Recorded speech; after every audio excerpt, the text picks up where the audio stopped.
네, 안녕하십니까. 1학년 우리 학생들 또 원격 수업으로 다시 찾아뵙게 되었습니다.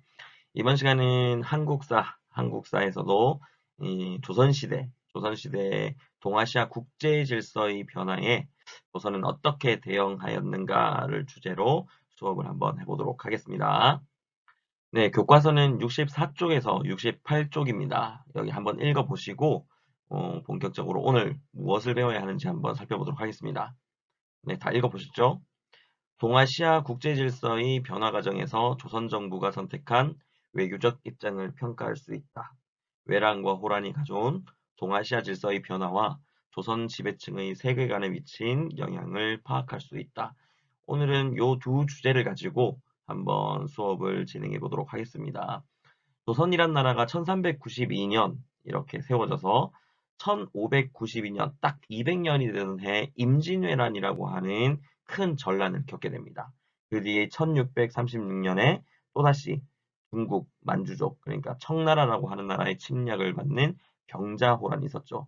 이런 두 전란을 겪으면서 조선시대는 이제 전기 그 양난 이전을 전기 그리고 이 양난 이후를 조선 후기로 나누고 있습니다.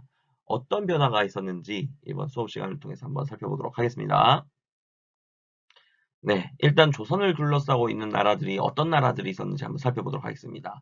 북쪽에는 여진이라고 할 수 있는 유목민족의 국가, 이 여진이라는 족이 있었고요. 그리고 전통적으로 우리 왼쪽 황해를 건너면 바로 중국 왕조가 있죠.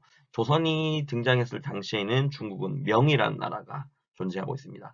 그리고 바로 이제 바다 건너 누가 있습니까? 네, 일본은 왜라고 불렀죠. 그래서 이 세 나라와 대표적으로 이 조선이 어떤 대외 관계를 맺고 있는가를 먼저 살펴보면 조선의 전통적인 외교 방식을 우리는 4대 교린 외교라고 부릅니다.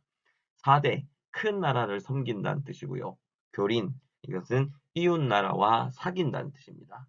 전통적으로 4대를 하는 나라는 우리가 전통적으로 4대 하는 나라는 바로 중국 왕조였고요. 그리고 나머지 여진이나 일본과는 그냥 이들과는 서로 다투지 않도록 그냥 사귀는 정도. 그들이 뭔가를 요구하면 이렇게 들어주는 정도. 그런 정도. 그리고 이들이 말을 듣지 않고 뭐 우리나라를 약탈하러 오거나 침범하면 그들에게 이제 정보를 보내면서 그들을 이제 다스리려고 하는 그런 교린 정책을 폈다는 거. 이게 가장 큰 핵심입니다. 일단 명 보십시오. 중국 왕조죠. 명은 건국 초에는 외교 갈등이 좀 있었습니다. 왜냐하면 건국 초 이 저희 나라도 우리나라도 고려와 조선으로 넘어오는 과정에서 고려 왕조 같은 경우는 명보다는 명 이전에 있었던 왕조였던 원나라를 섬기는 그런 모습을 보였기 때문에 이 명으로서는 우리나라가 원과 친한 그런 모습 때문에 건국 초에는 갈등이 좀 있었던 걸로 알고 있습니다. 그리고 이로 인해서 조선 초에 이 명을 정벌한다라고 하는 요동정벌을 추진하기도 하죠. 하지만 실제로 벌어지지는 않고 또 이를 통해서 또 명과의 관계가 어려워지면 안 되니까 그냥 계획만 이렇게 추진하는 그런 모습을 보였다. 그러다가 태종 이후에 이제 본격적인 중국을 이제 인정해주는 그래서 4대 외교를 전개하는 모습을 보이게 되더라. 다음 두 번째 여진족은 아주 방금 전에도 얘기했지만 교린 정책입니다. 이들에게는 뭐 회유책, 이들과 무역을 통해서 그들이 뭐 우리를 쳐들어오지 않거나 침범하지 않도록 일단은 그들이 필요로 하는 물건을 교환해 줄 수 있는 그런 무역소를 설치하고 또 이들이 원하면 조선으로 귀순할 수 있게끔 그러니까 귀화를 해주는 거죠. 그래서 귀순을 장려하면서 회유책을 쓰는 반면 그럼에도 불구하고 이들이 뭐 가을 겨울 음식 뭐 먹을 것이 떨어지거나 그럴 경우에는 이제 조선을 침범하는 경우가 있었습니다. 이런 경우에는 그냥 그대로 두는 게 아니라 한 번씩 정보를 나가기도 하고요. 그리고 또 국경 지방을 좀 더 탄탄히 하는 그런 강경책도 병행하였다. 그래서 이 여진족을 막기 위해서 북경 지역, 북방 지역 쪽에 변경 지역에 이제 사군 육진이라고 하는 그런 변경 지역을 설치하기도 하더라라는 것도 알아두시면 좋겠고요. 다음 일본입니다. 일본 역시 교린 정책을 펴죠. 이들 역시도 저희가 우리나라가 뭘 하지 않으면 교역이나 무역을 하지 않으면 이렇게 막 침범하거나 뭐 해안가, 연안 쪽으로 들어와서 약탈해 가거나 또는 뭐 살인, 방화, 뭐 또는 여전 납치해 가거나 뭐 이런 일들이 많이 있었습니다. 그래서 이들은 그런 일들이 벌어지지 않도록 일단 회유책으로는 세 개의 항구를 개항시켜 줍니다. 이렇게 지도 보시면 부산포, 대포, 연포 이렇게 세 개의 항구를 열어줘서 그들이 원하는 것을 교역할 수 있도록 해줬고요. 뿐만 아니라 이들이 그럼에도 불구하고 계속해서 우리나라를 침범할 경우에는 정벌을 받죠. 그래서 조선 초에 쓰시마섬, 지금은 대마도라 부르는 그 섬을 토벌하기도 하고요. 뭐 그런 강경책을 펴면서 이제 여진과 일본과는 회유책과 강경책을 병행하며 사용하는 모습을 보였습니다. 네, 조선뿐만 아니라 동아시아에 엄청난 변화를 가져왔던 한 사건이 있습니다. 그 사건은 바로 임진왜란입니다. 조선이 건국된 지 딱 200년, 1592년에 발발한 이 임진왜란이 동아시아의 세계 질서를 어떻게 변화시켰는가 한번 살펴보도록 하겠습니다. 일단 왜란의 배경은 첫 번째, 일단 조선을 먼저 보시면 16세기의 삼포왜란과 같은 뭐 또 을묘외병과 같은 왜구들의 이런 반발들 이런 것들이 자주 일어납니다. 이로 인해서 이제 조선 정부에서는 그런 변경 지역의 전란 이런 것들을 막기 위해서 비변사를 설치합니다. 비변사 같은 경우는 이런 전란들이 긴급한 상황들이기 때문에 국가 조정에서는 빠르게 이런 일들을 처리하고 대응해야 했기 때문에 이 전 관리들을 한 자리에 모아서 이제 그런 상황들을 논의하고 결정해서 집행할 수 있도록 이런 비변사를 설치하고요. 지금 대한민국에서는 NSC 국가안전보장회의 이런 것들이 바로 이 비변사와 비슷한 역할을 하고 있습니다.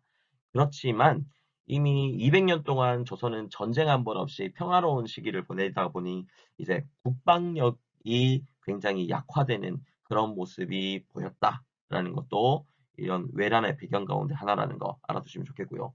이 당시 일본이 외란을 일으키게 된 이유, 조선을 침략한 이유 첫 번째는 전국 시대라고 하는 굉장히 혼란한 시대를 일본이 겪습니다. 이 시대에 굉장히 많이 성장한 계층들이 바로 사무라이, 그러니까 무사 계층들입니다. 이들이 전국 시대를 통해서 굉장히 많이 성장했고 결국 이 전국 시대를 도요토미 히데요시라는 한 사람이 나타나 통일을 하게 됩니다. 통일을 하고 전쟁이 끝나다 보니까 이 무사 계층들의 여전히 남아있는 이 무사 계층들 이들을 계속해서 운영하려면 뭔가 또 전쟁이 필요한데 국내선 전쟁을 더 이상 할 수 없게 되니까 이제 조선이라는 나라 그리고 나아가서는 동아시아 전체를 이제 정복하려는 그런 야욕을 가지고 이제 일본이 이 대륙 진출을 야욕을 가지고 이제 외란을 발생시켰다라고 보는 게 역사학계의 어떤 정설입니다. 자, 임진왜란의 발발을 보시면 일단 1592년도에 왜군이 침략을 합니다. 침략을 했는데 이때 조선군이 굉장히 국방력이 튼튼했다면 아마도 잘 막아냈을 텐데 아까 전에도 설명했지만 이 200년 동안 조선은 평화 시기였기 때문에 이 국방력이 굉장히 약화된 상태였습니다. 그러다 보니까 조선군이 뭐 계속해서 밀리죠. 연패를 하고 계속해서 뭐 수도 한양까지도 점령당하고 그렇게 연패를 하다가 이제 조선은 명예원군을 요청하게 됩니다. 이 명예원군을 요청을 하게 되고 명 역시도 이를 받아들여서 명의 지원군을 보내주게 되죠. 그런 상황 속에서 이제 전세가 조금씩 변하게 됩니다. 어떻게 변합니까? 일단 이 육지전에서는 굉장히 많은 이런 패배를 안고 갔지만 이제 이순신을 중심으로 등장하는 이 조선의 수군과 그리고 지역 곳곳에서 이제 백성들이 힘을 모아서 일으킨 의병들, 이 수군과 의병의 활약, 그리고 여기에다 이제 명나라가 지원으로 들어오게 되면서 도명연합군이 이제 일본에 반격을 가하게 되면서 이제 전세가 조금씩 변화합니다. 결국에는 이 일본과 명나라 사이에 휴전이 이제 협상이 진행되죠. 이 휴전 협상이 한 5년 정도 합니다. 5년 정도 진행되던 끝에 결국 휴전 협상이 결렬되면서 다시 일본이 재침략하게 되는 정유재란이 1597년에 발생합니다.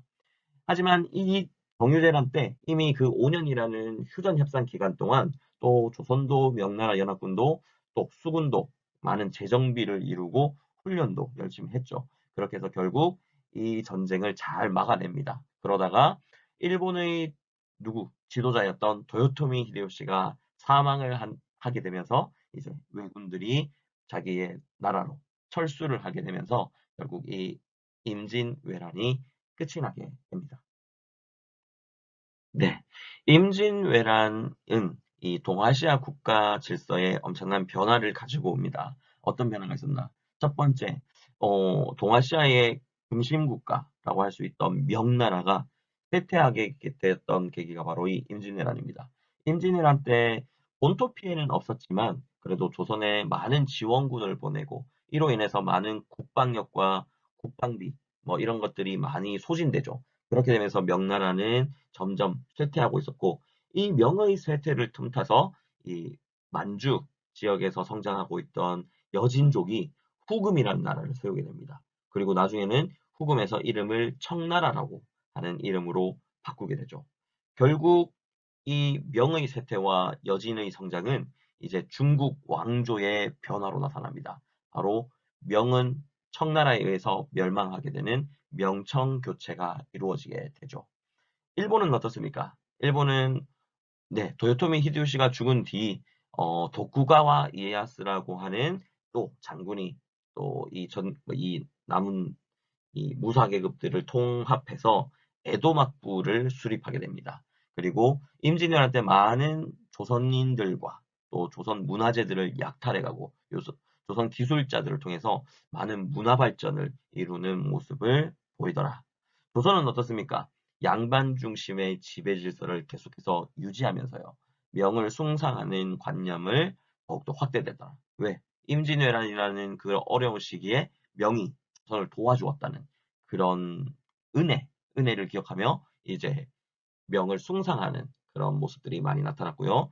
뭐 일본과는 처음에는 전쟁을 했기 때문에 국교를 단절했죠. 그러다가 광해군 때 일본의 요청으로 다시 일본과 조선 사이에 국교를 재개하게 되면서 통신사를 주고받는 그런 모습들이 나타나기 시작합니다. 네, 오늘 수업은 여기까지 하겠습니다. 여러분들 또 수업 듣느라 수고했고요. 지난 시간에 등교 수업 때 굉장히 많은 내용을 나가다 보니까 오늘 원격 수업은 좀 짧게 이렇게 마무리하도록 하겠습니다. 모두 수고하셨고요. 다음 주에 교실에서 뵙도록 하겠습니다. 감사합니다.